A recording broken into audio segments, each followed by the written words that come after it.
बुरी नजर से बचना, बचाना, गुड लक की उपासना करना, ये मान्यताएं डर के अंधकार में पनपती हैं, लालच के दलदल से उमड़ती हैं। ये एक झांसा है, जाल है जो इंसान खुद अपने लिए बिछाता है। ऐसी धारणाएं बिना दस्तक दिए इंसान को अंधश्रद्धा के बवंडर में धकेलती हैं और नतीजा विनाश।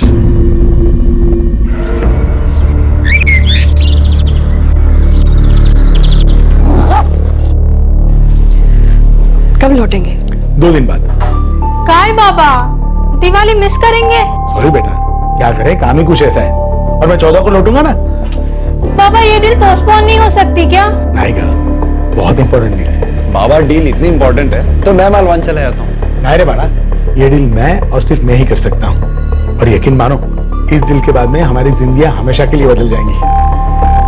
और 14 को जब मैं लौटूंगा तो एक मस्त पार्टी करेंगे। चला।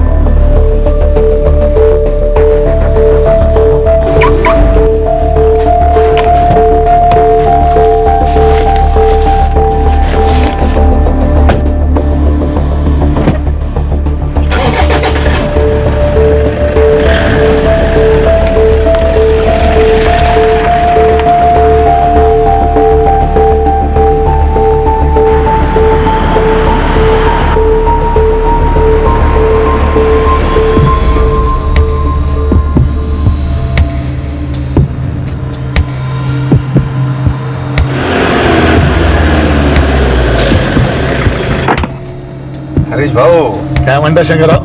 मस्त है। चल।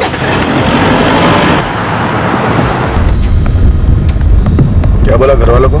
बोला सोलापुर जा रहा हूँ। बाबा, डील वो भी सोलापुर में?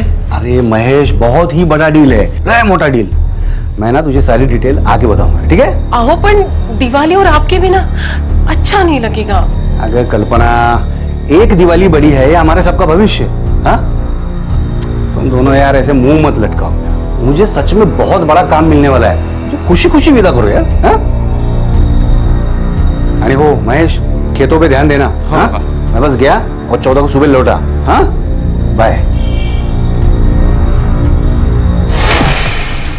मिलिंद निकला क्या? 100 साल जिएगा अपना मिलिंद। वो देख, तूने नाम लिया और सामने खड़ा है अपना हीरो।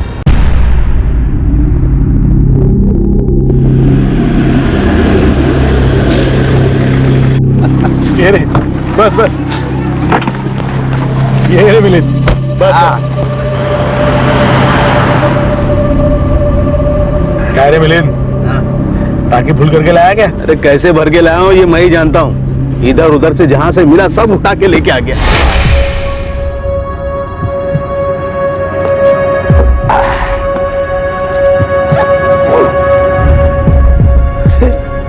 ऐसे बघू नका रे, सच एक बहुत बड़ा काम करने के लिए जा रहा हूँ, लई मोटा काम है। पर एवढे पैसे मिलिंद, इतने पैसों का तुम क्या करने वाले हो? अगर नागपुर में एक बहुत बड़ी पार्टी है, उसके साथ में एक डील होने वाली है। पर बाबा, दिवाली के टाइम पे कौन काम करता है? अगर माजी मुल्की, ये सब नसीब का खेल है। अभी ये डील के लिए ये इस टाइम फिक्स हुआ तो ये इस टाइम होगी। ये ले, ये ले, दिवाली में खूब पटाखे फोड़ना और 14 तारीख को लौटूंगा ना तो मिलकर पटाखा फोड़ेंगे, फुल धमाल करेंगे।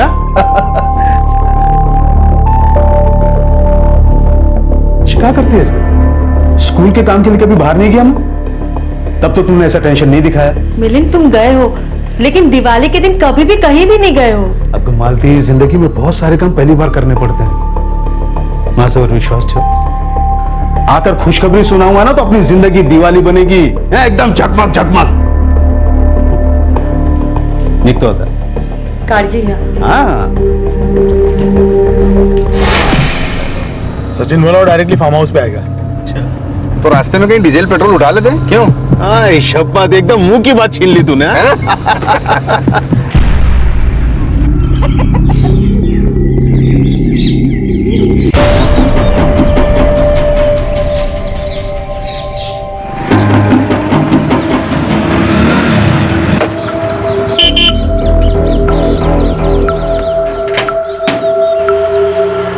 बोला, आलेत का हरीश भाऊ और बाकी सब? अभी तक नहीं आते होंगे। अपन कौन? Sachin, get to gate.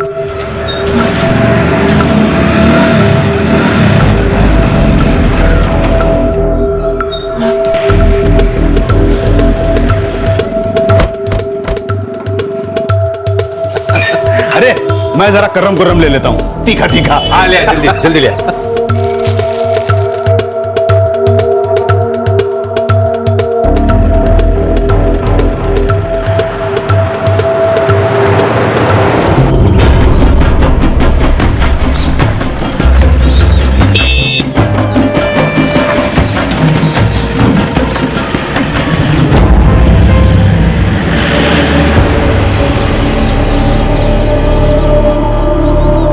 नमस्कार सर। क्या है तू? वो एक साहब आए हैं। हाँ, हमारे साथी है वो, बैठा है ना उनको। जी सर। ये तेरी दिवाली बख्शिश। अब सीधे घर जा और मस्त दिवाली बना।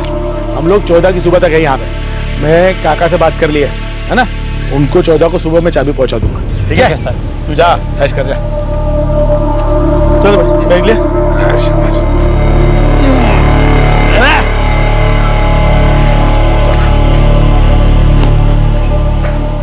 दिवाली से ठीक एक दिन पहले पनवेल में 4 लोग अपने घर से निकले, अपने साथ ढेर सारा पैसा लेकर। चारों ने अपनी फैमिली से यह कहा था कि वो एक बहुत बड़ी डील करने जा रहे हैं, लेकिन किसी ने भी इस डील के बारे में खुलासा नहीं किया था। ऐसा लग रहा था कि वो इस डील के बारे में दस्तक देने वाला कोई भी सुराग छोड़ना नहीं चाह रहे हैं। लेकिन हुआ ये कि दिवाली की रात को वो डील दबे पांव उनके दर पर आई और बिना कोई दस्तक दिए अपना काम तमाम कर गई।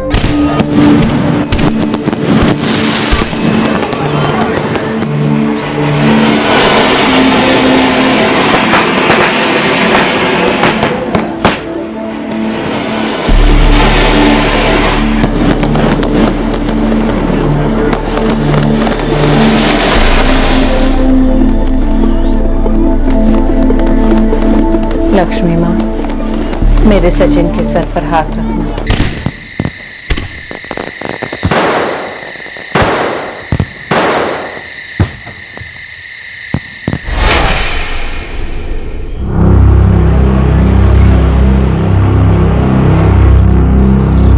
तुम्ही डायल केलेला नंबर सध्या स्विच ऑफ आहे।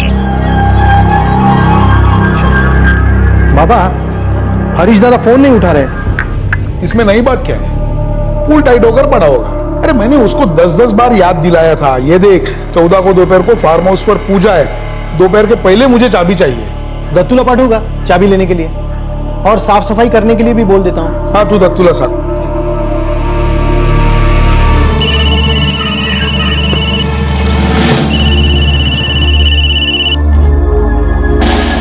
राम राम सुरेश भाऊ।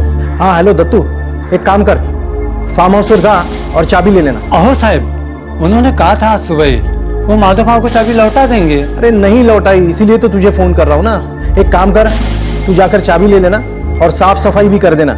हम लोग 11:30 बजे तक पूजा के लिए पहुंच जाएंगे। बस अभी निकल गया समझो। आप लोग 11:30 बजे आ जाओ, आपको घर टिप टॉप मिलेगा।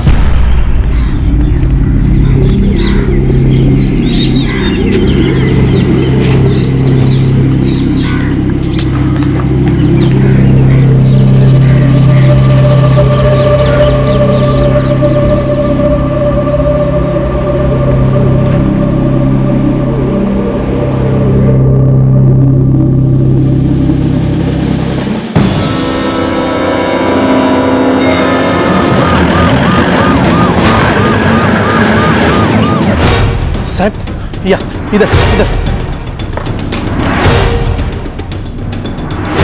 आइए साहब।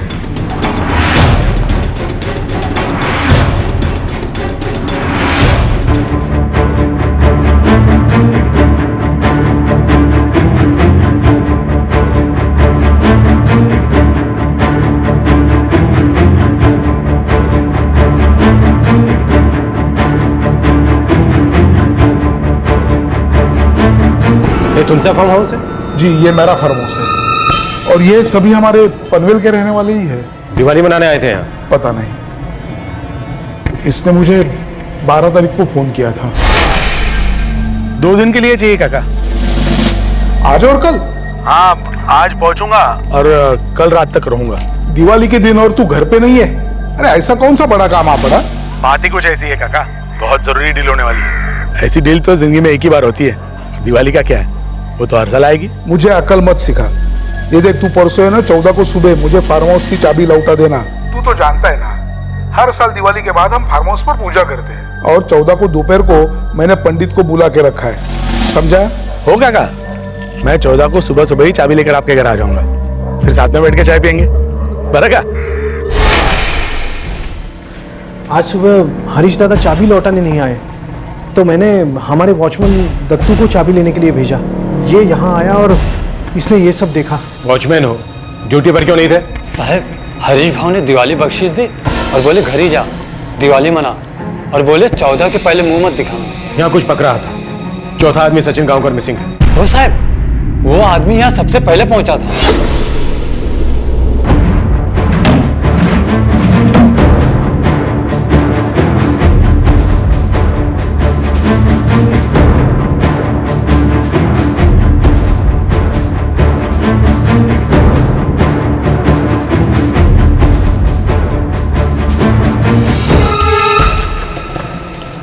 साहब यही है वो सचिन गांवकर की बाइक। अजीब है, उसकी बाइक तो यहाँ है लेकिन आदमी यहाँ नहीं। कहीं ऐसा तो नहीं है कि सचिन ने ये कांड किया है और फिर बाइक छोड़कर भाग गया? इंस्पेक्टर साहब, मैं अभी हरीश की पत्नी और उसके बच्चों से बात की। उन्हें जब ये पता चला तो बहुत रोने लगे बेचारे। हरीश की पत्नी कह रही थी जब वो घर से निकला तो बहुत सारे पैसे लेकर निकला था। साहब शंकर और मिलिंद भी घर से ढेर सारे पैसे लेकर निकले थे। साहब फार्म हाउस के पीछे भी एक लाश पड़ी है।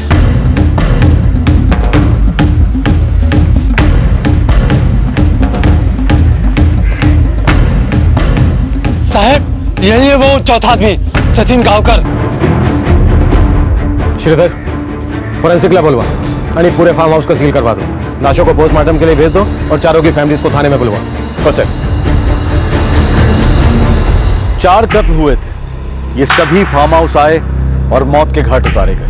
पहले पुलिस को शक हुआ कि शायद इन चारों में से किसी एक ने जुर्म किया है, लेकिन फिर फार्म हाउस के पीछे उस चौथे आदमी की भी लाश बरामद हुई। 4 निर्दयी हत्याएं जिसने सारे पनवेल और पड़ोसी शहर मुंबई में आतंक की लहर दौड़ा दी।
सर चारों के मोबाइल्स क्राइम स्पॉट पर मिले हैं। चारों स्विच ऑफ हैं। चारों के बैकग्राउंड्स? चारों रियल एस्टेट में थे सर।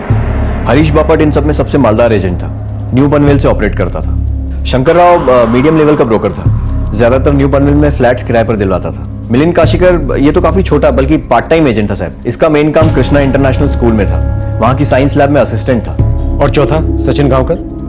वो न्यू पनवेल के पास असुल गांव का रहने वाला था और कोई फैमिली नहीं है, बस एक दादी है। वो इन चारों में सबसे छोटा एजेंट था, मतलब ऐसा एजेंट जो बड़े ब्रोकर्स के लिए काम करता था। चारों स्टेट एजेंट थे? हो सर, और चारों अपने अपने घरों में ये बोलकर निकले थे कि कोई बहुत बड़ी डील करने जा रहे हैं और साथ में ढेर सारे पैसे भी ले गए थे।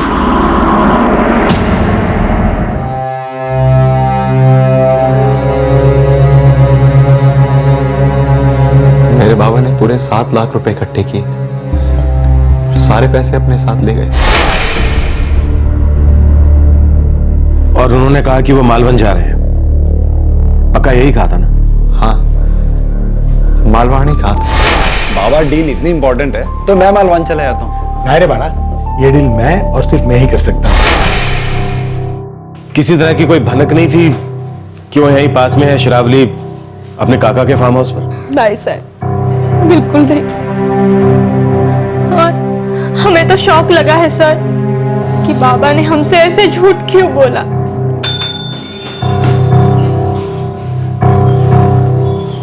इनमें से हरीश बापट के कपड़े कौन से हैं?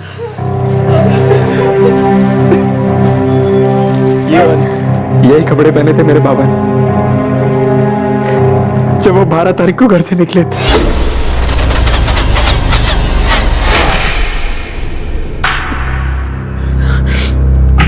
साहब सोलापुर जा रहा हूँ ऐसा बोलकर गए थे घर से। घर से कितने पैसे लेकर गए थे? तकरीबन 6 लाख रुपए सर।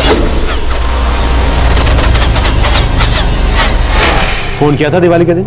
नहीं साहब, मैंने उनके फोन पर काफी ट्राई किया पर उनका फोन स्विच ऑफ आ रहा था। साहब ये यही कपड़े पहने थे उन्होंने जब वो घर से निकले थे। बाय।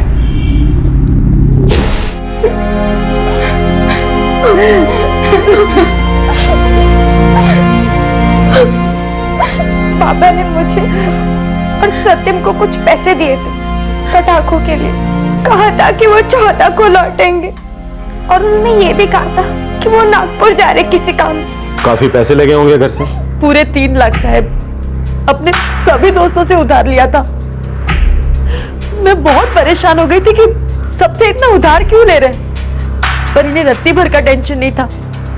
बोले बहुत बड़ी डील है और सबको पैसे लौटाने के बाद भी इतने पैसे बचेंगे कि जिंदगी भर आराम से रहेंगे।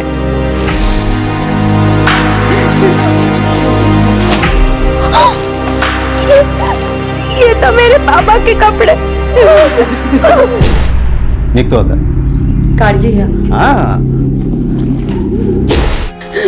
मला नहीं माहिती इंस्पेक्टर सर वो कितने पैसे ले गया था, लेकिन मुझसे बोला था कि ऐसा सौदा होने वाला है जो मैं सोच भी नहीं सकती। मैंने लक्ष्मी माँ से प्रार्थना भी की थी कि उसका यह सौदा अच्छी तरह से हो जाए। वो मेरे बेटे और बहू का एक लौता था। क्या बोलकर गया था कि कहाँ जा रहा है सौदे के लिए? पुणे।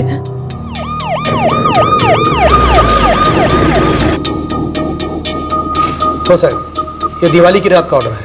12 की रात को भी उन्होंने यहाँ से ऑर्डर किया था, बापट फार्म हाउस, शिरवाली गांव। हो सकता है साहब, वो क्या है ना, दिवाली के टाइम इधर सॉलिड गर्दी होता है। अरे पण कुछ तो रिकॉर्ड रखते होगे ना, कौन सा ऑर्डर, कौन आदमी लेकर गया, कहाँ लेकर गया था, कितने का था, वगैरह वगैरह।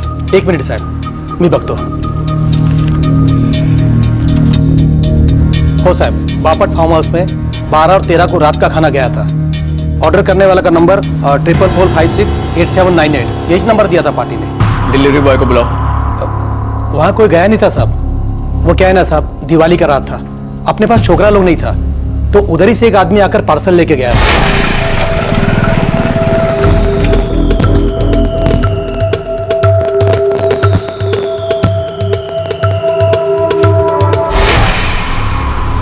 कैसे आया था? उतना तो मेरे को याद नहीं साहब। वो क्या है ना, मैं गल्ला छोड़कर कहीं जाता नहीं।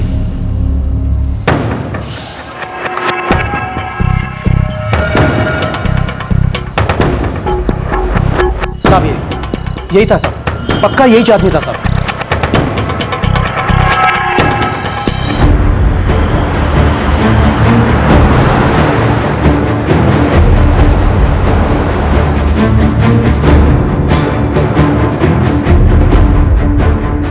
ये तीनों थे साहब, और ये इधर बाजू में चकला लेने को गया था। वो साहब काफी माल लेकर गए, वेफर, मसाला, सींग, मूंग दाल, बहुत सारे पैकेट लेके गए। साहब होटल गंगा में जो नंबर मिला था 44456878 वो जाली है, ऐसा कोई नंबर है ही नहीं। पूरी प्लानिंग के साथ गए थे चारों, शराब, स्नैक्स, खाना सबका इंतजाम कर रखा था, पर किसी और ने कुछ और ही प्लानिंग कर रखी थी। सर कोई औरत का मामला भी तो हो सकता है। ऐसा भला क्या मामला हो सकता है कि चारों का गेम बचाया गया? 3 को ठोका गया और 1 को कुचला गया। कोई मजबूत और बहुत भारी चीज से सर फोड़ा गया है, मौत तुरंत हो गई। पॉइंट ब्लैंक रेंज से शूट किया गया है, point blank, same point blank. तीनों के सर से 3 गोलियां रिट्रीव की गई। लगता है फायरिंग में रिवॉल्वर यूज हुआ है और चारों विक्टिम्स के ब्लड में अल्कोहल का लेवल काफी हाई था। समझ में नहीं आ रहा है, एक का सर फोड़ दिया, बाकी तीनों के भेजे में गोलियां दाग दी, ऐसा क्यों? क्या कारण हो सकता है इन मर्डर्स का? साहब चारों के बैग्स गायब हैं, वो पैसों वाले bags. Doctor, time of death? लाशें यहाँ लाने के लगभग 11 घंटे पहले। लाशें हम 14 की सुबह 10:30 बजे लाई थी। मतलब ये सारे मर्डर 13 तारीख की रात 10 और 11 के बीच हुए हैं, दिवाली की रात को। फार्म हाउस के आसपास झुग्गी झोपड़ियां हैं, वहां पूछताछ की थी, किसी ने फायरिंग की आवाज नहीं सुनी। दिवाली की रात ही शेर था। वैसे भी गोली और पटाखों की आवाज में कोई ज्यादा फर्क नहीं होता है।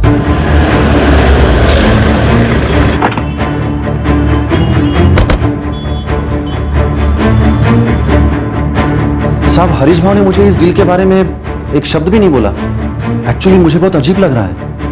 हरीश भाव मुझे हर डील में शामिल करते थे, कोई डील होने वाली होती तो मुझे जरूर बताते।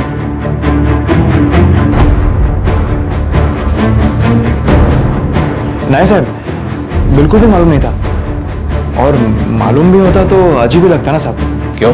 क्योंकि कापसे जी तो मोस्टली फ्लैट्स भाड़े पे चढ़ा के ब्रोकरेज कमाते थे। हाँ, एक हाथ फ्लैट बेचे भी होंगे, लेकिन ये कैसी डील होने वाली थी मेरे को तो खरा नहीं लगता साहब, सच में।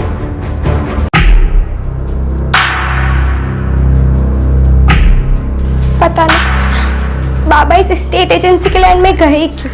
एक्चुअली उनका काम तो स्कूल में था, लैब में सर्विस करते थे मेरे बाबा। ये तो उनका पार्ट टाइम था। वो ज्यादातर हरीश भाव और कापसे जी के साथ ही काम करते थे। मिलिंद का खुद का कोई ऑफिस नहीं था। और ये सचिन गांव का? सचिन दादा बाबा से मिलने घर आ जाया करते थे, पर हम उनके बारे में कुछ ज्यादा नहीं जानते।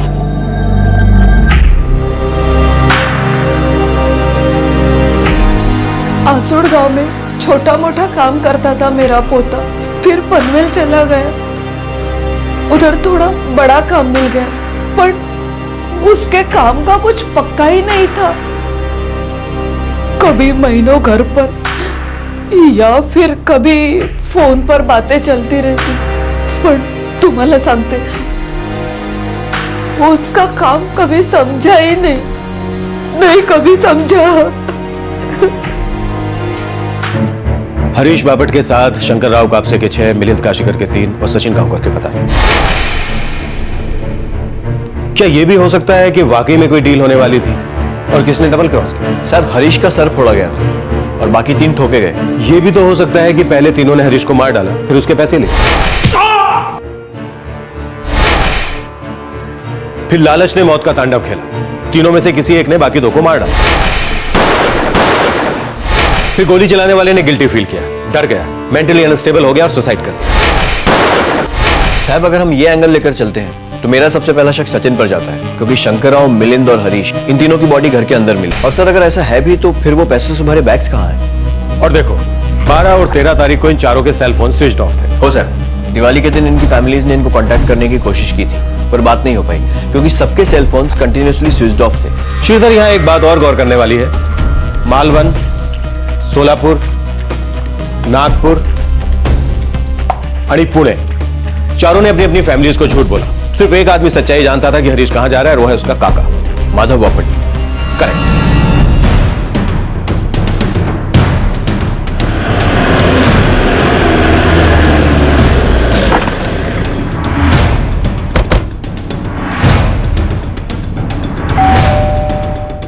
हरीश के बाबा बड़े भाई थे मेरे, दादा थे मेरे वो, और हमारे बीच कोई झगड़ा भी नहीं था। बड़े अच्छे रिश्ते थे हमारे। सिर्फ आप ही एक ऐसे आदमी थे जिसे इस बात का पता था कि हरीश आपके फार्म हाउस पर जा रहा है 2 दिन के लिए। सिर्फ आप ही को मालूम था कि वो मारवाड़ नहीं जा रहा है, जो कि उसने अपने परिवार वालों को बताया था। साहब, हरीश दादा ने वहिनी और बच्चों को जो बोला सो बोला, इसमें हमारी क्या मिस्टेक है? शंकर राव कापसे, उसने बोला कि वो सोलापुर जा रहा है। मिलिंद काशीकर ने कहा नागपुर, और सचिन की दादी को लगा कि वो पूना जा रहा है, जबकि वो सभी यहीं थे, शरावली गांव में, मंजे तुमचा फार्म हाउस पर। और उन सभी के पास लगभग 18 लाख रुपया कैश था, जो अब मिसिंग है। तो अब कहना क्या चाहते हो? कहने का काम आपका है, हमारा काम है पूछना। साहब, आम्हाला काय माहित हरीश दादा वहां पर क्यों गए थे, उनके साथ वहां पर कौन थे और क्या थे? पहले मुझे लगा था वो अपने पूरे परिवार के साथ वहां जाएगा, दिवाली वहीं मनाएगा। आपको ऐसा लगा था? जी। पर हकीकत आपको मालूम थी कि वो परिवार के साथ नहीं गया। मानिए माला, मैं जानता हूँ, वो अपने पूरे परिवार के साथ वहां नहीं गया था, लेकिन मैंने उससे ज्यादा सवाल भी नहीं पूछे और मैं उसके ऊपर शक क्यों करता? भतीजा था मेरा वो, और अक्सर मेरा फार्म हाउस यूज करता था। दत्तू मुले, आपके फार्म हाउस का वॉचमैन, कब से काम कर रहा है वो आपके? 8 साल हो गए साहब। साहब आई भवानी की शपथ, मैं यहाँ 12 और 13 को आया ही नहीं। हरीश भाऊ ने बोले थे दत्तू मत आना। अब वो मेरे सेठ के भतीजे हैं तो मैं उनकी बात कैसे टाल सकता? वो बैग्स कहाँ हैं? बीवी बच्चों वाला आदमी हूँ, मुझे इसके बारे में कुछ नहीं मालूम। इतना सारा पैसा मैं कभी सोच भी नहीं सकता था साहब।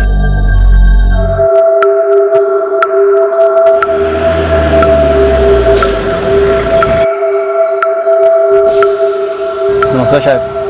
साहब लड़की बिड़की का कोई सीन शॉट नहीं था, एक मुजरा नहीं बोले तो लावनी तक नहीं, कुछ नहीं था। स्टेट एजेंट थे, जमीन का लफड़ा भी तो हो सकता है। अरे साहब अपने पूरे पनवेल एरिया में जमीन क्या एक फ्लैट तक नहीं बिक रहा, बोले तो धंधा भयंकर मंदा है। वैसे ये आधे से ज्यादा स्टेट एजेंट तो दिवाली के टाइम पे अपना दुकान बंद करके रखे थे, लेकिन मैं बहुत अंदर तक गया, पूरा अंदर तक गया, लेकिन इन चारों के इस सौदे के बारे में अपने को उड़ती बिड़ती गया, अरे कोई तैरती तक खबर नहीं मिली साहब। एक बात कहूँ साहब, ये जो कांड है ना ये कुछ और ही है।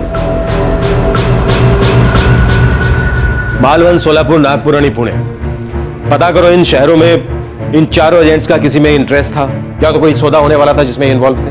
साहब श्रीधर एक बात समझ में नहीं आ रही, एक इतना बड़ा स्टेज एजेंट, दूसरा मीडियम लेवल का, और तीसरा पार्ट टाइम जो एक स्कूल में लैब टेक्नीशियन, और चौथा सब ब्रोकर। इन चारों में कॉमन क्या था? क्या वाकई में कोई डील हो रही थी जिसके बारे में किसी को कुछ पता नहीं था?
नागपुर, पुणे, शोलापुर, मालवन, चारों शहरों की रियल एस्टेट इंडस्ट्री स्कैन की, लेकिन ऐसी कोई भी डील नहीं पता चली है जिसमें हरीश बापट, शंकरराव कापसे, मिलिंद काशीकर या सचिन गांवकर का दूर दूर तक का कोई भी कनेक्शन। इन चारों में कोई ना कोई कनेक्शन तो होना चाहिए श्रीधर। काफी भारी रकम लेकर ही अपने घर से निकले, दिवाली इन्होंने अपने घर से बाहर मनाई, ऐसी भी क्या खुफिया डील होने वाली थी? सब उन चारों के फोन रिकॉर्ड्स भी चेक किए और उसमें भी ऐसा कुछ नहीं मिला जो उन चारों को कनेक्ट करता हो, नहीं आसपास से किए हुए कोई कॉल्स है। बस ये हरीश बापट को एक कॉल आया था 44678987 से 11 नवंबर 2012 को। ट्रैक करो इस नंबर को, शायद ही हमें कहीं ले जाए या शायद नहीं, फिर भी ट्रैक करो। हो सर।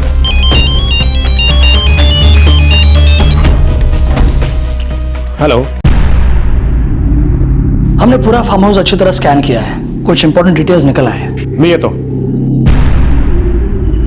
रहस्यमय डील, गायब पैसा, 3 एक तरह से और एक अलग तरह से की गई हत्या, ये सारी बातें पुलिस को एक डेड एंड पर ले आई थी। लेकिन अब फोरेंसिक स्कैनिंग से एक बिल्कुल नया एंगल उभर कर आया इस केस में। पता चला कि इन 4 एस्टेट एजेंट्स हरीश बापट, शंकरराव कापसे, मिलिंद काशीकर और सचिन गांवकर के अलावा कोई और भी था जो इस डील के बारे में जानता था। मर्डर्स के दौरान इन चारों के अलावा कोई पांचवा भी था वहां पर। कोई ठोस सुराग? यस, क्राइम सीन को जब इन्वेस्टिगेट किया हमने तो मुझे खाने के 4 प्लेट्स मिले डाइनिंग टेबल।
ऐसा हो सकता है कि सचिन गांवकर की बाइक यहां वहां गई हो इससे पहले कि सचिन खाना लेने गया था।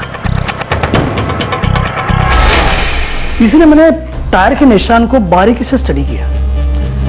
And you will surprise to know inspector, ये दोनों निशान एक ही बाइक के नहीं हैं। मतलब वहां कोई और भी था जो इस फार्म हाउस की मीटिंग के बारे में जानता था? बिल्कुल, शायद वो इस डील के बारे में भी जानता होगा, वरना ये लोग उसके साथ खाना क्यों शेयर करते?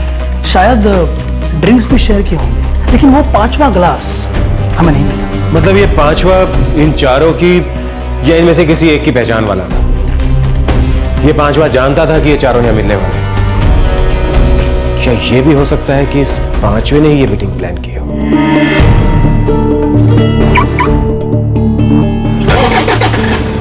ये डील मैं और सिर्फ मैं ही कर सकता हूं। क्या बोला घर वालों को? बोला सोलापुर जा रहा हूँ। नागपुर में एक बहुत बड़ी पार्टी है, उसके साथ में एक डील होने वाली है। क्या बोल कर गया था कि कहां जा रहे हैं सौदे के लिए? पुणे।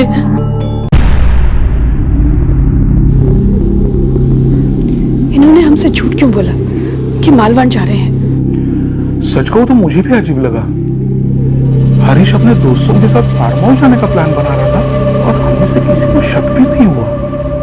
या फिर उसे किसी ने कहा होगा कि इस डील के बारे में घर वालों को भी मत बताना। किसी और को पता चल गया होगा। ये चारों बहुत सारा पैसा लेकर फार्म हाउस मिलने वाले हैं। पर इसी में क्या बात थी कि चारों ने अपने घर वालों से झूठ बोला और चारों अपने साथ इतनी मोटी रकम लेके गए? झूठ बोलने के पीछे कोई प्लान चल रहा था इन चारों का। वो ड्रिंक्स की बोतल, वो खाना, कोई तो प्लानिंग चल रही थी। शायद प्लानिंग कोई और ही कर रहा था।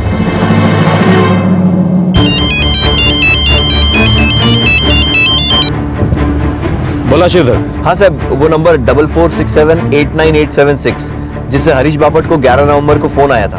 हाँ, कुछ और निकला? साहब वो नंबर का सिम कार्ड रसायनी से खरीदा गया था। यहाँ से लगभग 15 किलोमीटर दूर है।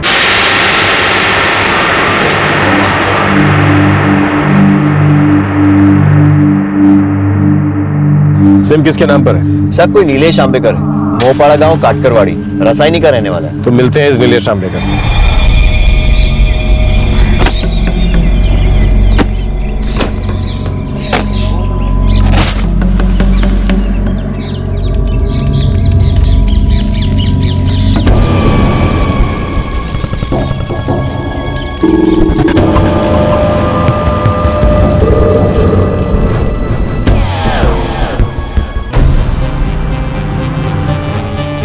बारह बाय 35 मोपाड़ा गांव। ये नीलेश आंबेकर भी एस्टेट ब्रोकर है। इसकी सारी इंफॉर्मेशन निकाल ली है सर। रियल एस्टेट ब्रोकर उन चारों की तरह। अब पता ये लगाना है कि क्या यही वो 5वां आदमी है जो उस रात फार्म हाउस पर था।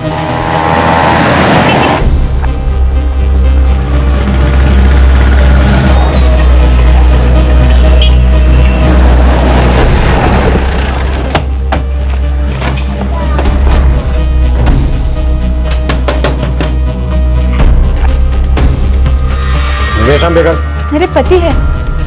काय झालं? बोल के गए कि नाशिक में कुछ काम है। काय काम? उनकी दलाली का काम। स्टेट एजेंट है मेरे मिस्टर। 12 और 13 नवंबर को कहाँ था नीलेश? 12 को तो वो बाहर गए थे और 13 को तो सुबह दिवाली थी, तब वो वापस लौटे और फिर कहीं चले गए। फिर उनका फोन आया था कि वो नासिक गए। 4467898876 ये उसी का नंबर है ना?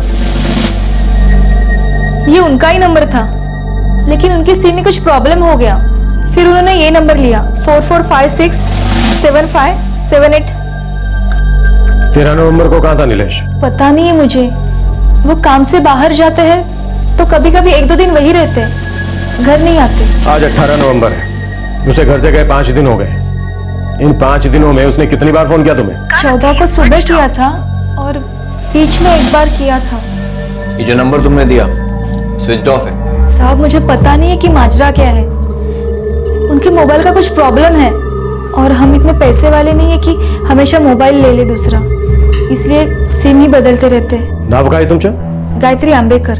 अगर तुम्हारा पति तुम्हें फोन करता है तो उसको बोलो हमसे आकर मिले और फोन के तुरंत बाद हमें बताओ। अगर ऐसा नहीं किया तो हमारा शक यकीन में बदल जाएगा। कैसा शक?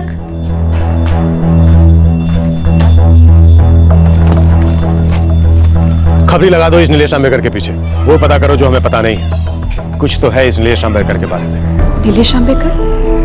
नहीं साहब, मला माहित नहीं, मैंने सुना भी नहीं। आप इनके असिस्टेंट नामदेव से पूछ लीजिए, उसे शायद पता हो। काय झाला है? पुलिस वाले का फोन था, पूछ रहा था कि हम किसी नीलेश आंबेकर को जानते हैं। नीलेश आंबेकर? नहीं, मैंने किसी नीलेश आंबेकर के बारे में नहीं सुना है। नो सर, पापा ने कभी किसी नीलेश आंबेकर का जिक्र नहीं किया। नीलेश? क्या बोले? आंबेकर। आंबेकर? नहीं, नहीं सुना कभी। वैसे सचिन कुछ बताता ही नहीं था। अरे नीलेश, फोन नहीं, कुछ नहीं।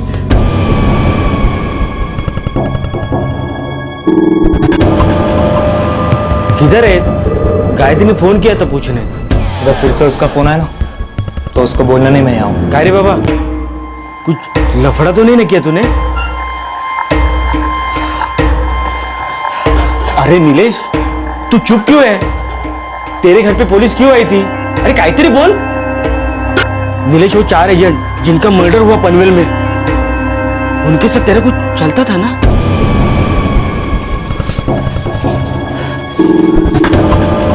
नीलेश, तेरा कोई हाथ तो नहीं ना इस कांड में?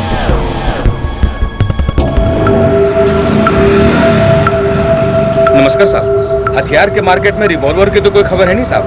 और वैसे भी अगर ये लाइसेंस की रिवॉल्वर होती तो आपको पहले ही दिन पता चलता ना साहब। इस नीलेश आंबेकर के बारे में क्या खबर है? रासायनिक के सभी स्टेट एजेंटों से गुपचुप तरीके से बात की है। ये लोग तो बोल रहे हैं कि जो नीलेश आंबेकर है एकदम पूजा पाठी आदमी है और जो भी काम करता पूरा ईमानदारी से करता। और एक बात को लेकर सब लोग हैरान है साहब कि नीलेश आंबेकर पिछले 1 हफ्ते से गायब है, कोई पता नहीं है। और वैसे क्लाइंट लोग भी इसे ढूंढ रहे हैं। इन चारों के मर्डर के साथ कोई कनेक्शन काम का था साहब, सभी स्टेट एजेंट थे, लेकिन मर्डर के साथ कोई कनेक्शन नहीं मिला अभी तक तो नहीं।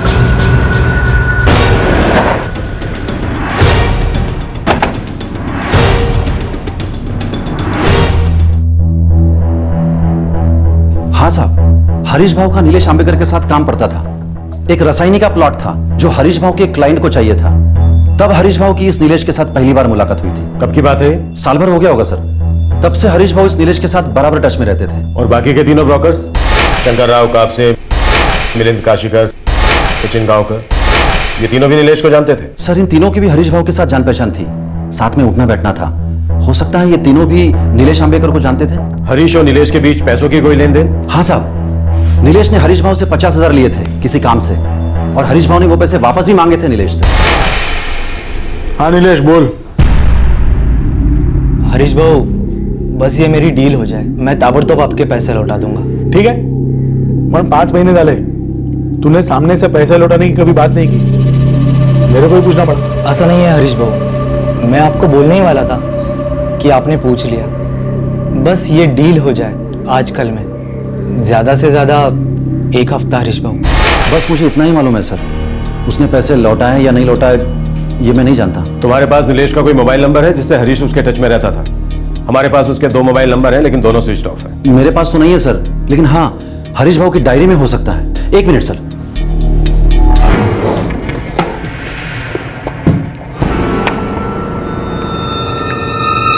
सॉरी सर, इसमें तो नंबर नहीं है। लगता है हरीश भाव के मोबाइल में स्टोर हो सकता है नंबर। कोई बात नहीं, मुझे डायरी चाहिए sir. Thank you. Navi Mumbai के पास रासायनी इलाके का ब्रोकर नीलेश आंबेकर अब पुलिस के शक के दायरे में आ गया था। उसके बारे में पता लग रही हर बात रहस्यमय थी, पर फिर भी इन्वेस्टिगेशन के इस मकाम पर उसका इन 4 रियल एस्टेट एजेंट्स के मर्डर के साथ कोई डायरेक्ट कनेक्शन नहीं मिल रहा था। लेकिन पुलिस को इस बात का पूरा यकीन था कि इस हत्याकांड से नीलेश आंबेकर का कनेक्शन था जरूर। ये कनेक्शन शायद कई लेयर्स के नीचे छुपा हुआ था और पुलिस को इन लेयर्स को एक एक करके निकालकर सच को ढूंढना था। साहब, नीलेश की पत्नी गायत्री का फोन फुल टाइम सर्वेलेंस पर है, पर अभी तक नीलेश का कोई कॉल नहीं आया। बड़ी अजीब बात है, एक आदमी इतने दिनों तक अपने घर से बाहर रहता है, पत्नी को पता नहीं है कहां है, घर पर फोन नहीं करता। श्रीधर, एक काम करो, हरीश बापट, शंकर राव कापसे, मिलिंद काशीकर, हनी सचिन गांवकर, इन सबका फोन चेक करो। कहीं ना कहीं इस नीलेश आंबेकर का कोई नंबर होना चाहिए जो काम कर रहा होगा। लगता है ये अपना नंबर बार बार बदलता है। ये भी अपने आप में एक दस्तक है श्रीधर, बंदा टेढ़ा है।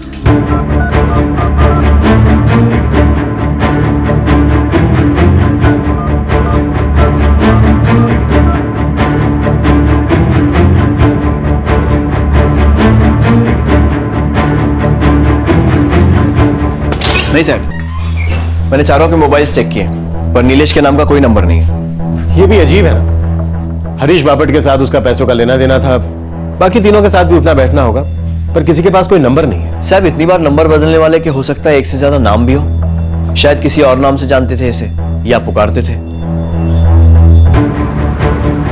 सर, ये नीलेश आंबेकर अपना प्राइम सस्पेक्ट है तो सही, लेकिन 50,000 रुपए के लोन को लेकर 4 लोगों को ऐसे मार डालना, मुझे डाउट है बात कुछ और ही है। मैंने बाकी ब्रोकर से भी पूछताछ की है कि नीलेश की ऐसी कोई भी डील नहीं होने वाली थी जिसमें इतने पैसों की जरूरत थी जितने ये लोग फार्म हाउस पर लेकर गए थे। नहीं श्रीधर, ये कांड किसी डील की वजह से नहीं हुआ है, बात कुछ और ही थी, कुछ और ही हो रहा था फार्म हाउस पर, पर पता नहीं क्या।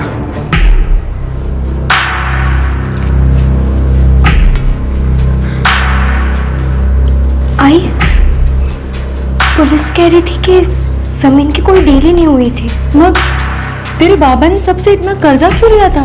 पता नहीं, लेकिन आई ऐसा पहली बार हुआ है कि पापा ने हमें बताया नहीं कि वो करने क्या वाले, वो भी दिवाली पर।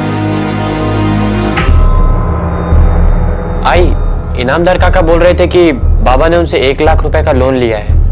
वैसे तो प्यार से ही बोला, पर ये भी पूछ रहे थे कि वो पैसे हम उन्हें कब लौटाने वाले। तेरे बाबा ने हमसे इतना बड़ा झूठ क्यों बोला होगा रे? पता नहीं वो इतने पैसों के साथ क्या करने वाले थे। आई, मैंने बाबा के मुंह से कभी नीलेश आंबेकर का नाम नहीं सुना। सुनील, तुझे लगता है कि तेरे बाबा किसी गलत काम में शामिल हो गए थे? नहीं तो कोई 7 लाख रुपए लेके अपने साथ जाता है क्या? आई, बाबा स्टेट एजेंट थे, कैश पैसा उनके लिए कोई बड़ी बात नहीं थी। पर दिवाली की रात को? नहीं आई, मुझे नहीं लगता बाबा खुद किसी गलत काम में शामिल थे। तो फिर उन्होंने ये सब चोरी छुपे क्यों किया? घर से पैसे लेकर गए और हमसे कहा कि मालवान जा रहे हैं। ये सब क्या था? सांग वाला सुनील, ये सब क्या था?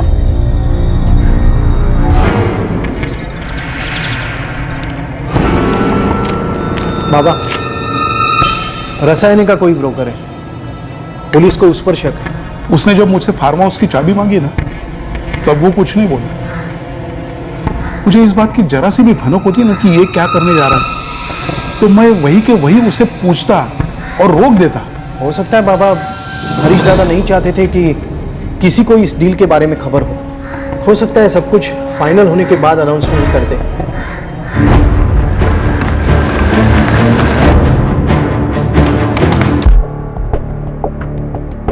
देवाशपथ सांगते साहब, उन्होंने मुझे कोई फोन नहीं किया, कोई संदेशा नहीं, कुछ नहीं। मैं खुद परेशान हूँ उसके लिए। कितने नाम है तुम्हारे पति के? क्या? तुम्हारा पति कितने अलग अलग नामों से जाना जाता है? काय बोलता तुम्ही साहब? मुझे तो उनके किसी दूसरे नाम के बारे में कुछ पता नहीं है। तुम क्या फोन दिया?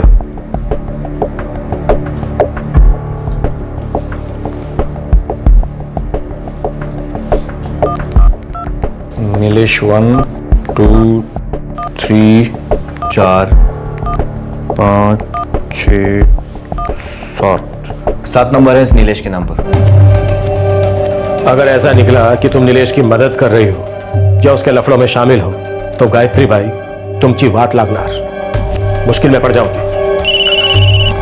हाँ बोलता क्या साहब एक खबर है, शायद आपके कोई काम की हो। बोलता रहे। रासायनी में एक ब्रोकर है गिरीश शाह, लेकिन इस वक्त तो रासायनी से बाहर है। खबर बोलता क्या? खबर यह है साहब कि मेरी उससे बात हुई थी तो उसने बोला कि इसमें से चारों में से जो एक सचिन गांवकर है वो उससे मिलने को 7 नवंबर को उसके पास गया था और उसने बोला कि ये सचिन गांवकर नीलेश आंबेडकर के बारे में कुछ तो भी इंक्वायरी कर रहा था। साहब रसायनी का एक ब्रोकर है गिरीश शाह, इससे सचिन गांवकर मिलने आया था और नीलेश आंबेडकर के बारे में पूछ रहा था।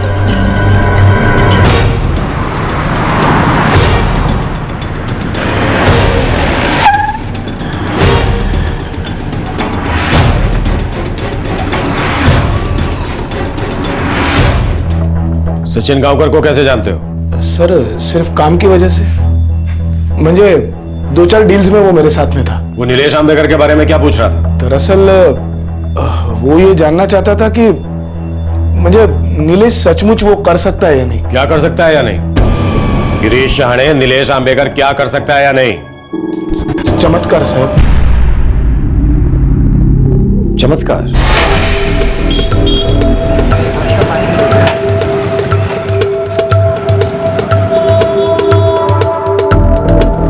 बक सचिन, मैंने अपनी आंखों से तो नहीं देखा है पर सुना तो है। बोलना क्या सुना है? यही कि जबरदस्त पूजा पाठी आदमी है, धर्म कर्म में भी सॉलिड मान है उसका, और वो कर्म कांड का भी काफी ज्ञान है और कुछ चमत्कार उमत्कार भी कर सकता है। और मैंने सुना है कि वो पैसों की बारिश भी करवा सकता है। क्या सच में होती होगी पैसों की बारिश? क्या पता है यार, ऐसा किसी के पास कोई सॉलिड सबूत नहीं है, पर कुछ लोगों ने उसे नाम दे दिया है कुबेर बाबा। मतलब कुछ लोगों ने देखी होगी पैसों की बारिश का चमत्कार, नहीं तो ऐसे ही नाम क्यों रखेंगे? मुझे लगता है उनके पास कोई अद्भुत शक्ति जरूर है। मैंने सिर्फ सुना है भाऊ। कुबेर बाबा? शायद चारों के मोबाइल में इस नाम से सेम नंबर स्टोर था, कुबेर बाबा।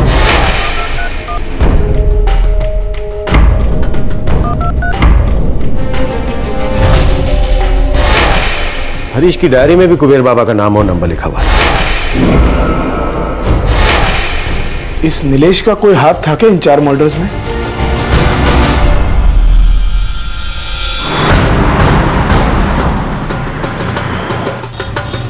नीलेश के घर पर 24 घंटे नजर रखवाओ। इसकी एक फोटो नासिक पुलिस को भेज दो, वहां इसके लिए लेटर अलर्ट जारी करवाओ। हर एक गेस्ट हाउस, लॉज, होटल सब छान मरवाओ। सर, नीलेश की पत्नी गायत्री को थाने में हाजिर करवाओ तुरंत। तो सर, कुबेर बाबा, क्या ये चारों कभी इस कुबेर बाबा के किसी झांसे में फंसे थे? नीलेश, कब तक घर नहीं जाएगा तू? पता नहीं, मुझे बहुत डर लग रहा है। मेरे पास पैसा है, बहुत सारा पैसा। नीलेश आंबेकर उर्फ कुबेर बाबा अब प्राइम सस्पेक्ट नहीं रहा था, बल्कि अब वो एकमात्र सस्पेक्ट बन गया था। पुलिस को अब कोई शक नहीं रह गया था कि यही वो 5वां आदमी था जिसने दिवाली की रात को 4 एस्टेट एजेंट्स को जान से मार डाला। हरीश बापट, शंकर राव कापसे, मिलिंद काशीकर और सचिन गांवकर। पुलिस को थोड़ा सा आभास हो रहा था कि इस केस में अंधश्रद्धा में लिपटी तांत्रिक गतिविधियों का हाथ है।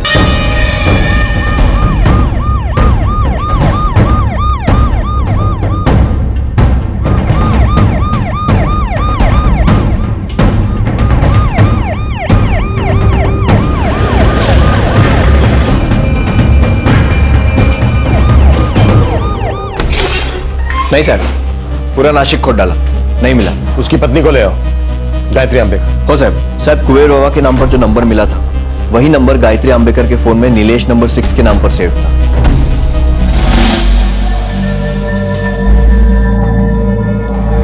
देवाशपथ सांगते सर, ये कहाँ गए इनके बारे में मुझे कुछ भी पता नहीं है और ना ही पैसों के बारे में कुछ पता है। मैं बस इतना जानती हूँ कि 13 नवंबर को जो घर से गए वो अभी तक नहीं लौटे। नीलेश चमत्कार करने का दावा करता था? मुझे कुछ पता नहीं है साहब, पर हाँ लोगों से कुछ कुछ सुना था, पर इन्होंने तो मुझे कभी कुछ नहीं बताया। लेकिन साहब ये बहुत पूजा पाठ करते हैं।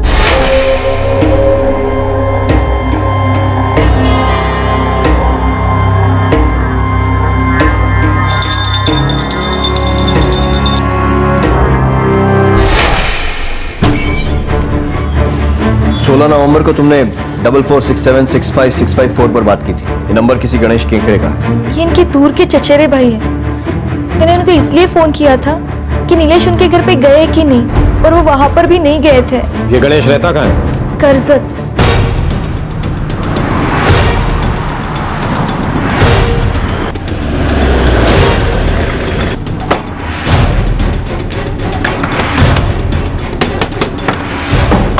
नीलेश आंबेकर कुठे आहे?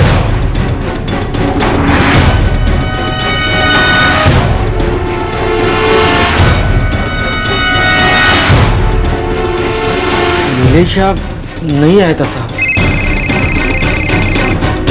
बोला मोरे, क्या खबर? सर, एक गांव का आदमी बोला कि नीलेश को उसने खेतों के रास्ते से 15 मिनट पहले जाते हुए देखा है। काले साहब आई का तो साहब।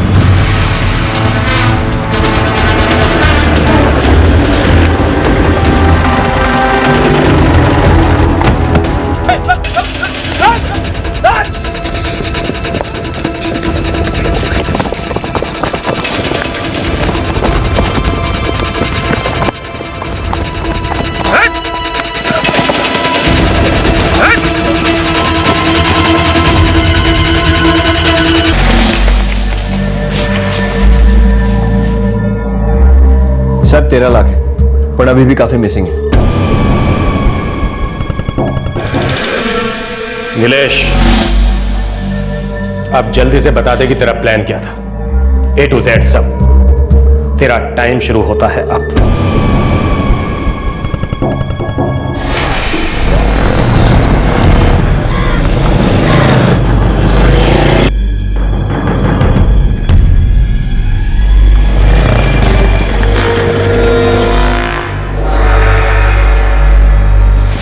मेरे पास सिर्फ 3 गोली है। हाँ 3 तरतीब साले। चले गिन ले।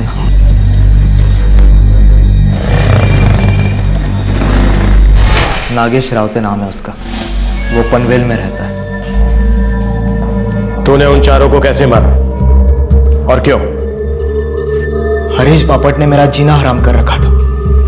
मेरे 50,000 दे, मेरे 50,000 दे, हर बात पर 50,000। पैसे तो तूने सिर्फ हरीश बापट से लिए थे ना? बापट से मैंने 25 लिए थे, बाकी काशीकर, कापसे और सचिन से लिए थे। तूने उन चारों को इतने पैसों के साथ फार्म हाउस पर बुलाया, उन्होंने अपने अपने घर पर झूठ बोला। तूने इस सब के लिए उन्हें मनाया कैसे? और इस तरह हुआ इस केस का खुलासा। विश्वास नहीं होता, कंप्लीटली शॉकिंग। पर सच यह है कि नीलेश आंबेकर ने इन 4 एस्टेट एजेंट्स पर ऐसा जादू चलाया कि उन लोगों ने अपने घर वालों से झूठ बोला, अपने सभी सोर्सेज से भारी अमाउंट्स उधार लिए और एक जगह का इंतजाम भी कर लिया। अब सवाल यह था कि नीलेश की मोडस ऑपरेंडी क्या थी, उसने कौन से चालाक पैंतरे अपनाए थे और क्या था उसका हुक्म का इक्का।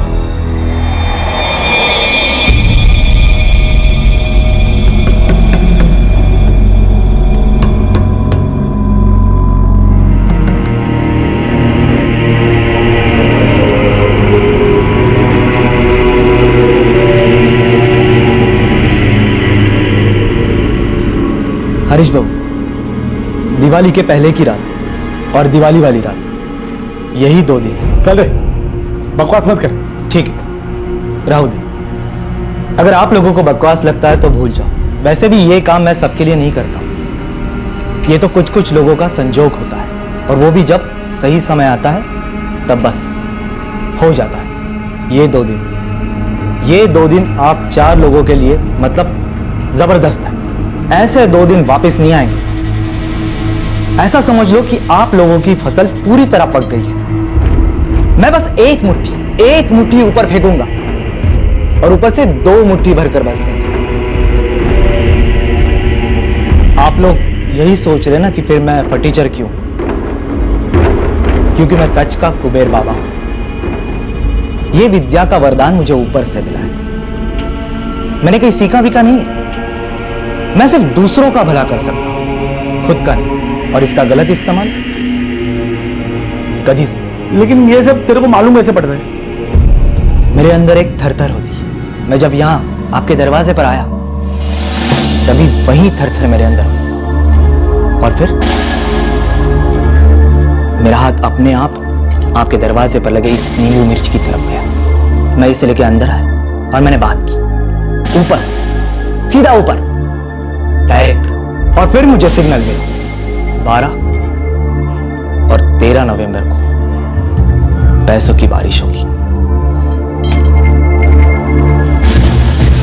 ठीक है,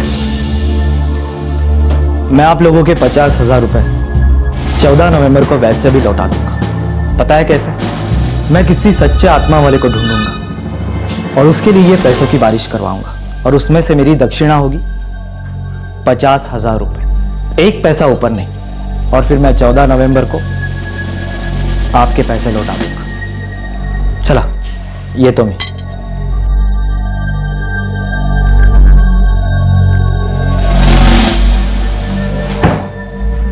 हरीश भाऊ, ये आदमी मतलब है क्या? ये आदमी सुना है बहुत पूजा पाठी आदमी है, रोज पूजा करता है। पिछले 5 महीने से हमारे पैसे तो लौटा ही नहीं है। अब सोचो, अगर वादे के मुताबिक 14 नवंबर को पूरे 50,000 लाकर हमारे टेबल पे पटक दिए तो इसका मतलब क्या? मतलब यही कि उसने किसी और के लिए पैसों की बारिश करवाई। सचिन, तुम वो रासायनी वाले ब्रोकर को जानता है? हो, गिरीश शाह ने। तू जरा उससे इंक्वायरी कर, ये नीलेश आंबेकर के बारे में पूछ उसको, उसने कभी कुछ सुना है क्या, कुछ देखा है क्या? तो तू पैसों की बारिश करवाता है? नहीं,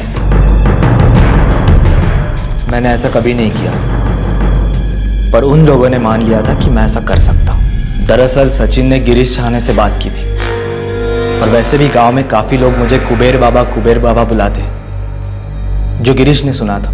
इसीलिए जब इन चारों ने मुझे वापस बुलाया तो मैंने सोच लिया ये बेस्ट चांस है, एक ही शॉट में बड़ा हाथ मार लूं।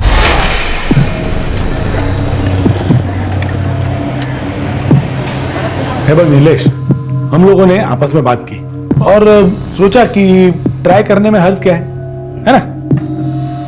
तू करा हमारे लिए पैसों की बारिश। जरूर करूंगा, लेकिन एक बात है हरीश बाबू, और आप 3 लोग भी सुन, कुछ नियम पालने होंगे।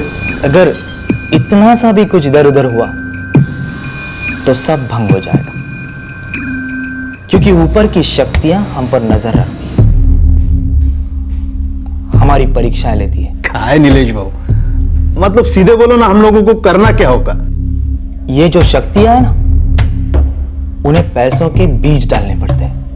वो शक्तियां उन बीजों के साथ खेलती है और फिर जब मंथन होता है, जितना मन करे फेंक देती है, हो जाती है बरसात। डालना कितना पड़ता है? हाँ। हर एक बीज अंकुरित होती है क्या? नहीं ना। अब वैसा है, अगर आपने 1 लाख डाले तो कभी कभी 75,000 बरसेंगे, तो कभी 1.25 लाख बरसेंगे। अब जितना ज्यादा डालोगे उतना ज्यादा बरसेगा, बरोबर है ना? तो अब पहली शर्त, जो बन सके, जितना बन सके, जैसे बन सके ले आओ, लेकिन हाँ, चोरी नहीं, छल कपट नहीं, डेयरिंग से जितना पैसा ला सकते हो ले आओ। दूसरी शर्त, इस पूरी दुनिया में आप 4 लोग और आपका माध्यम मैं 5, हम 5 के अलावा अगर इस 12 और 13 तारीख की रात को होने वाले इस पैसों की बारिश की पूजा के बारे में किसी को भी पता चला तो सब खत्म हो जाएगा, फिनिश। इतना ही नहीं, पैसों की जगह खून बरसेगा। एक बार कैंसिल कर दो, परवाह नहीं, पर अगर किसी ने मुंह खोला तो फिर सोचना भी मत। तीसरी और आखिरी शर्त, जगह सुनसान होनी चाहिए, कोई शोर शराबा नहीं, साफ और सुंदर। तुम्हारी तीनों शर्तें हो जाएंगी। तो फिर ठीक है, आप सच्चे दिल से काम ना करो और बाकी सब मुझ पर छोड़ो। पैसे बरसेंगे हरीश भाऊ, और देखना कैसे बरसेंगे। आज और कल? हाँ, आज पहुंचूंगा और कल रात तक रहूंगा। बाबा, डील इतनी इंपॉर्टेंट है तो मैं मालवान चला जाता हूँ। ये डील मैं और सिर्फ मैं ही कर सकता हूँ। बाबा, डील वो भी सोलापुर में? अरे महेश, बहुत ही बड़ा डील है। नागपुर में एक बहुत बड़ी पार्टी है, उसके साथ में डील होने वाली है। ये मिलित, बस।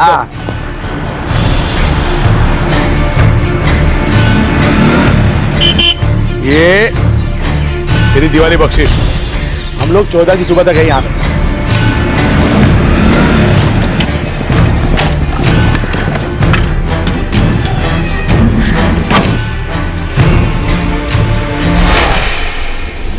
वाह रे ढोंगी बाबा वाह, क्या झांसा दिया हा? खूब उल्लू बनाया। और हैरत है कि वो इस बकवास पर विश्वास कर बैठे और गवाह दी जा रही।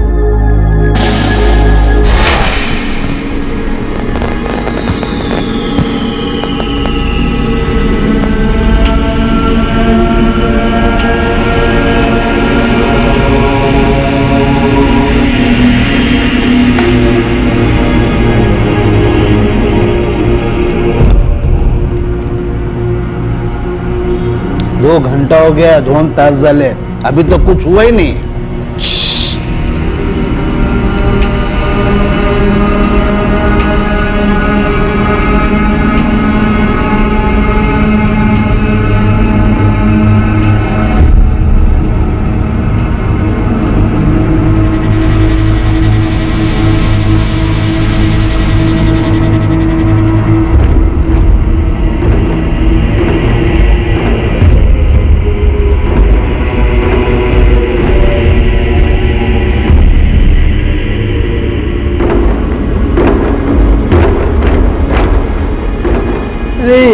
ये कसली पूजा है रे?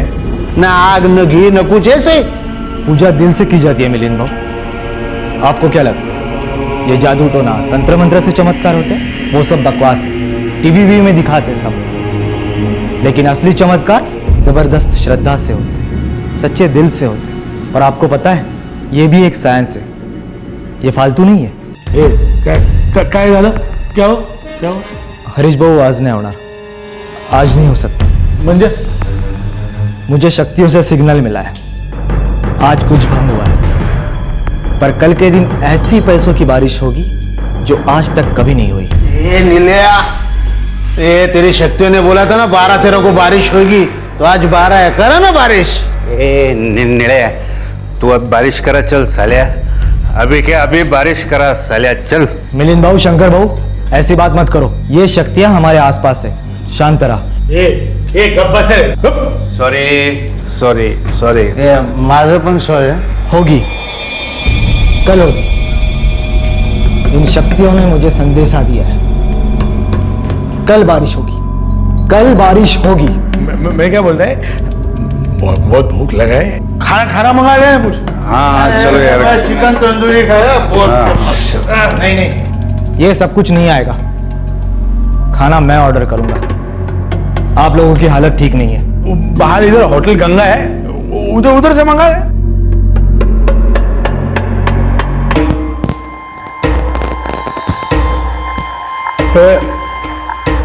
कल कितने बजे होगी अंदाजी ऐसा बारिश? मतलब इन लोगों में ऐसा कुछ टाइम का कुछ होता है क्या? नहीं, जब मुझे सिग्नल मिलेगा हो जाएगी। नक्की होणार ना? नक्की होना। और अगर नहीं हुआ ना तो मैं सब कुछ छोड़ दूंगा, सब कुछ।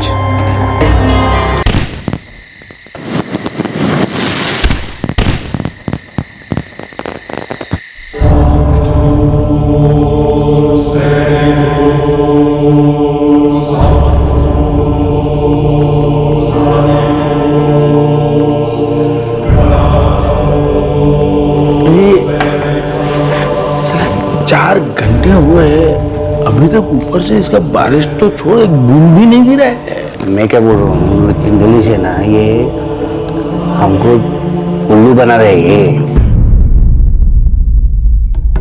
Sorry sorry sorry sorry sorry. चलो मैं खाना लेकर आता हूँ। पता नहीं लेट नाइट बारिश होगी शायद।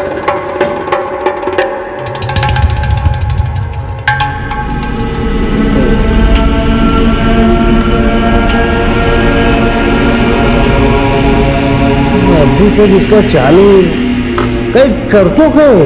वैसे भी हम लोग कर के सकते हैं, बैठे रहते हैं चुपचाप।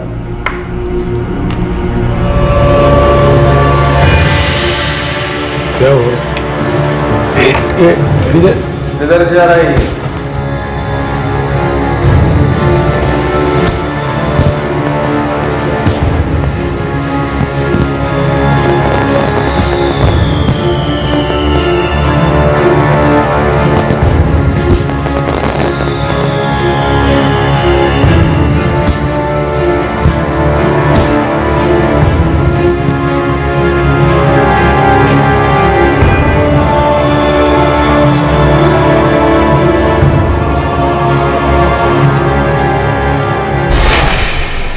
वो 4 थे और मेरे पास सिर्फ 3 गोलियां।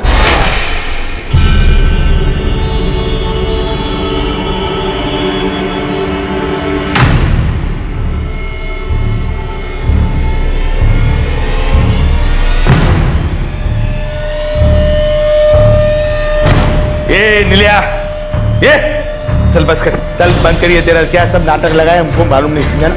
तेरे को बहुत भारी पड़ेगा, वो बहुत भारी पड़ेगा तेरे को, याद रखना। ये इतना सब पैसा हम लोग तेरे लिए लेके आए इधर, हैं? हम दिवाली के दिन पे हमारा घर परिवार को छोड़ के इधर तेरे साथ में आया है। क्या नाटक है तेरा, ये हमको कुछ मालूम नहीं है, समझा ना? ये बस कर, चल।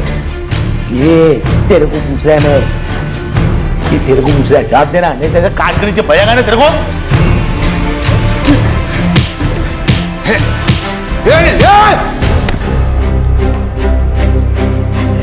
मारा नहीं है, मारा नहीं है, सजा मिली है उसे।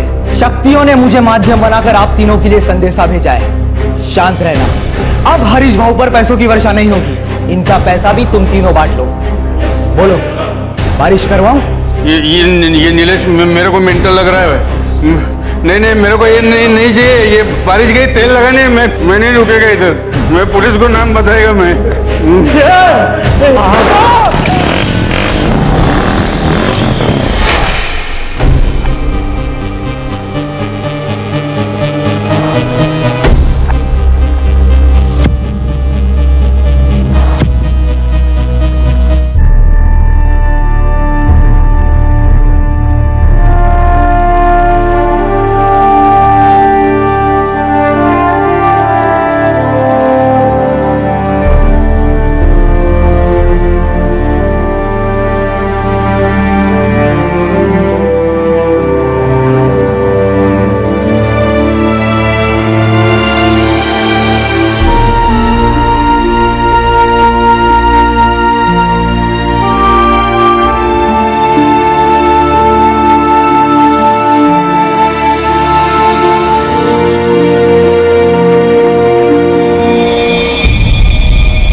इस तरह के और भी एपिसोड देखने के लिए हमारे चैनल को सब्सक्राइब करें और बेल आइकन दबाना ना भूलें।